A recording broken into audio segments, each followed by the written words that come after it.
తనకు తెలియని జపములు జరిపినదా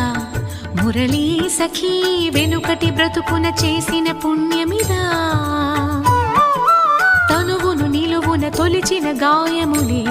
తన జన్మకి తరగని వరముల సిరులని తలచినదా కృష్ణాని